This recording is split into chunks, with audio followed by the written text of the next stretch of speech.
ہمارے ان احسانات کو یاد کرو جب ہم نے تم کو قوم فرعون سے نجات بخشی۔ وہ لوگ تم کو بڑا دکھ دیتے تھے، تمہارے بیٹوں کو تو قتل کر ڈالتے تھے اور بیٹیوں کو زندہ رہنے دیتے تھے،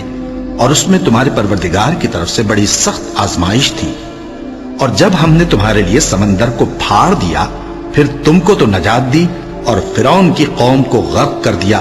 اور تم دیکھ رہے تھے۔ اور جب ہم نے موسیٰ سے 40 رات کا وعدہ کیا تو تم نے ان کے پیچھے بچڑے کو معبود مقرر کر لیا، اور تم ظلم کر رہے تھے۔ پھر اس کے بعد ہم نے تم کو معاف کر دیا تاکہ تم شکر کرو۔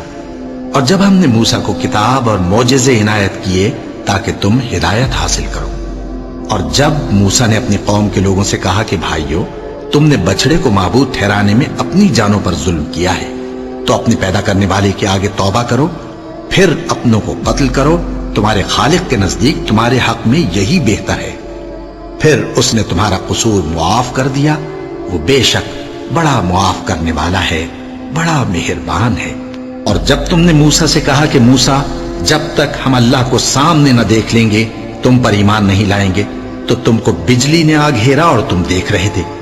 پھر موت آ جانے کے بعد ہم نے تم کو اثر نو زندہ کر دیا تاکہ احسان مانو۔ اور ہم نے بادل کا تم پر سایہ کیے رکھا اور تمہارے لیے من و سلوہ اتارتے رہے کہ جو پاکیزہ چیزیں ہم نے تم کو عطا فرمائی ہیں ان کو کھاؤ پیو، مگر تمہارے بزرگوں نے ان نعمتوں کی کچھ قدر نہ جانی، اور وہ ہمارا کچھ نہیں بگاڑتے تھے بلکہ اپنا ہی نقصان کرتے تھے۔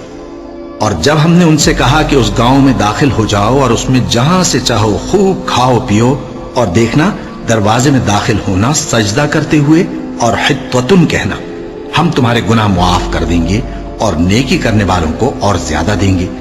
تو جو ظالم تھے انہوں نے اس لفظ کو جس کا ان کو حکم دیا تھا بدل کر اس کی جگہ اور لفظ کہنا شروع کیا،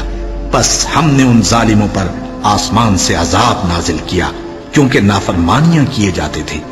اور جب موسیٰ نے اپنی قوم کے لیے ہم سے پانی مانگا تو ہم نے کہا کہ اپنی لاٹھی پتھر پر مارو، انہوں نے لاٹھی ماری تو اس میں سے 12 چشمے پھوٹ نکلے، اور تمام لوگوں نے اپنا اپنا گھاٹ معلوم کر کے پانی پی لیا۔ ہم نے حکم دیا کہ اللہ کی عطا فرمائی ہوئی روزی کھاؤ اور پیو، اور زمین میں فساد نہ کرتے پھرنا۔